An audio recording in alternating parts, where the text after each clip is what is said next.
संविधान जिंदाबाद जिंदाबाद जिंदाबाद। संविधान लोकतंत्र के लिए कौन लड़ेगा? हम लड़ेंगे, हम लड़ेंगे। लोकतंत्र के लिए कौन लड़ेगा? हम लड़ेंगे, हम लड़ेंगे। लोकतंत्र के लिए कौन लड़ेगा? हम लड़ेंगे, हम लड़ेंगे। शहीदों तेरे अरमानों को मंदिर तक पहुंचाएंगे। शहीदों तेरे अरमानों को मंदिर तक पहुंचाएंगे। भगत सिंह बाबा साहब अम्बेडकर को लाल सलाम, लाल सलाम, लाल शहीद कमरेड चंद्रशेखर को लाल सलाम, लाल सलाम, लाल सलाम। भारतीय संविधान। अभी संयुक्त राज्य सभा का बैठक हुआ है दरौली के धर्मशाला राम जानकी मंदिर में। इसका मुख्य उद्देश्य क्या है?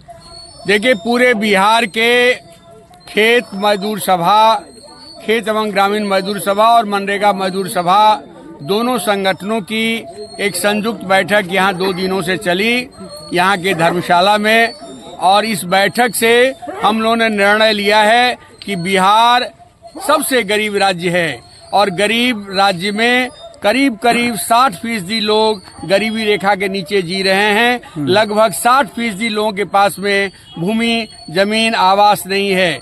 इन प्रश्नों को लेकर के हक दो वादा निभाओ आंदोलन संपूर्ण बिहार में चलाया गया था। लाखों आवेदन संपूर्ण बिहार के अंचलों में जमा है कि गरीब है, मजदूर है, दलित है तो उसको गरीबी का आय प्रमाण पत्र मिलना चाहिए। लेकिन बिहार सरकार नहीं दे रही है, बसने के लिए जमीन नहीं दे रही है, पक्का मकान नहीं दे रही है, 2 लाख रुपए का सहायता देने की बात जो है वो नहीं दे रही है। और झारखंड में कहिए हर महिला को 2500 रुपया महिला सम्मान योजना दिया जा रहा है। झारखंड में 200 यूनिट फ्री बिजली दी जा रही है। बिजली बिल बकाया जो था उसको माफ किया जा रहा है।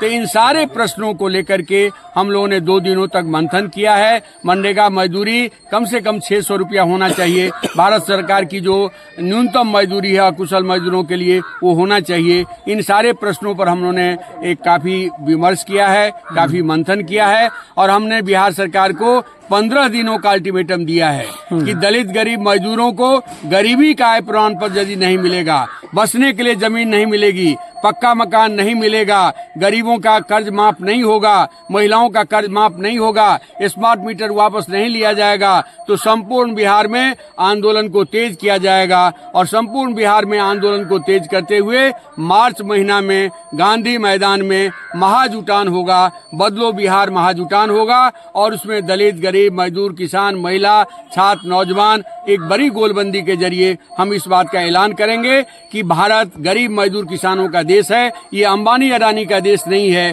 अंबानी अडानी की राजनीति करने वाले जो मोदी सरकार है और उसकी पिछलग्गू जो नीतीश कुमार हैं उसको हम लोग चलने नहीं देंगे। बिहार बदलेगा, दलित, गरीब, मजदूर, किसानों का राज बनेगा। अभी भी आपराधिक घटनाएं लगातार घट रही है।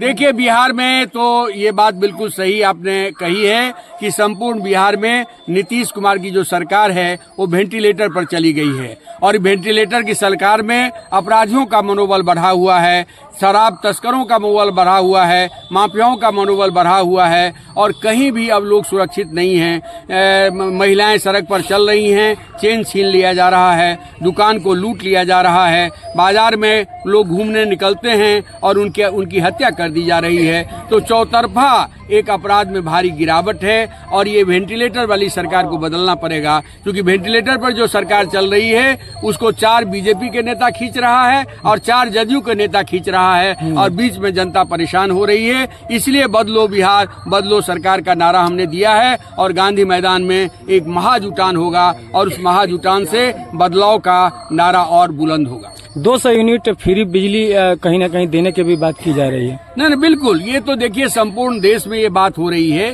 पंजाब दे सकता है, दिल्ली दे सकती है, झारखंड दे सकता है तो बिहार क्यों नहीं दे सकता है?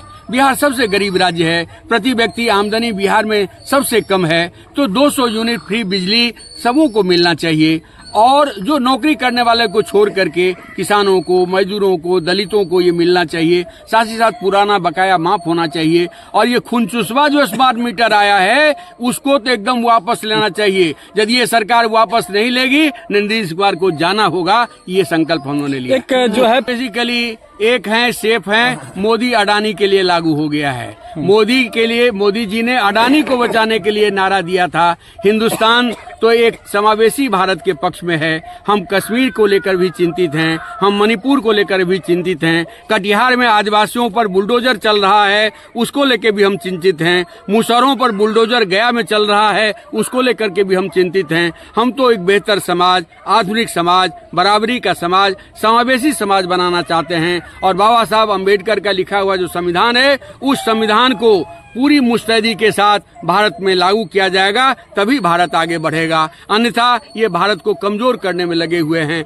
ये अंबानी अडानी का राज हिंदुस्तान में कायम करना चाहते हैं, जिसमें किसानों के लिए कोई जगह नहीं होगी, मजदूरों के लिए कोई जगह नहीं होगी, छात्र नौजवानों के लिए कोई जगह नहीं होगी। और अब शिक्षा पर जो दलित गरीब मजदूर परिवार के लोग कोशिश कर रहे हैं कि मेरा बेटा भी अफसर बनेगा, मेरी बेटी भी अफसर बनेगी, इंजीनियर डॉक्टर बनेगा। अब शिक्षा को बाजार की वस्तु बना दिया गया है। आपके पास में करोड़ों रुपए होगा तो आपका बेटा डॉक्टर बनेगा, लाखों रुपया होगा तो इंजीनियर बनेगा और कई 10-20 लाख रुपया होगा तो मास्टर बनेगा। ये जो शिक्षा को बेच देने की जो कोशिश है, ये तो मैं मानता हूँ इस दौर में सबसे बड़ा हमला है।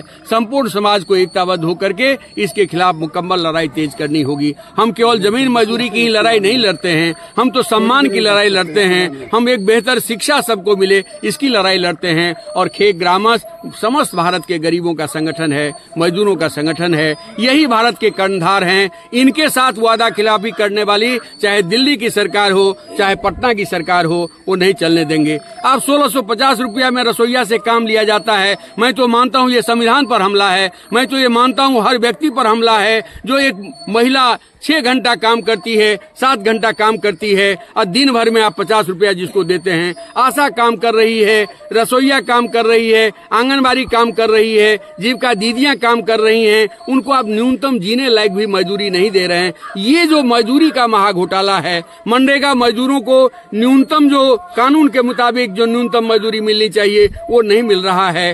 तो हर मजदूर से उसका पेट काटा जा रहा है, उसका जेब काटा जा रहा है, मजदूरी का महा घोटाला हो रहा है। इसके खिलाफ भी लड़ने का बड़ा संकल्प हमने अपने इस चलिए लास्ट सवाल रहेगा, बदलू बिहार न्याय यात्रा के तहत काफी जी मैंने एक्सपायर्ड दवा हो गए हैं। अब उनसे कोई बिहार का दवा दारू नहीं हो सकता है, बिहार का आगे की प्रगति नहीं हो सकती है। और बिहार में ये इंडिया अलायंस एक ताकत के रूप में सामने आ रही है और उस अलायंस के भीतर उभरती हुई ताकत भाकपा माले है। और मुझे लगता है कि भाकपा माले को जनता पसंद कर रही है, क्योंकि जनता देख रही है कि हमारे सारे प्रश्नों को, चाहे विधानसभा हो चाहे सड़क हो, सदन से सड़कों तक न्याय के पक्ष में आवाज उठाने वाली, इंसाफ के पक्ष में आवाज उठाने वाली, गरीबी, मजदूरी, रोजगार, सारे प्रश्नों को लेकर आवाज उठाने वाली यदि कोई पार्टी है भाकपा माले है। तो भाकपा माले के बढ़ने से मैं मानता हूं कि बिहार को एक नई दिशा मिलेगी। भाजपा जदयू की राजनीति के खिलाफ एक मुकम्मल, एक बेहतर दिशा बिहार की जनता को मिलेगी, ये मुझे उम्मीद है। चलिए धन्यवाद।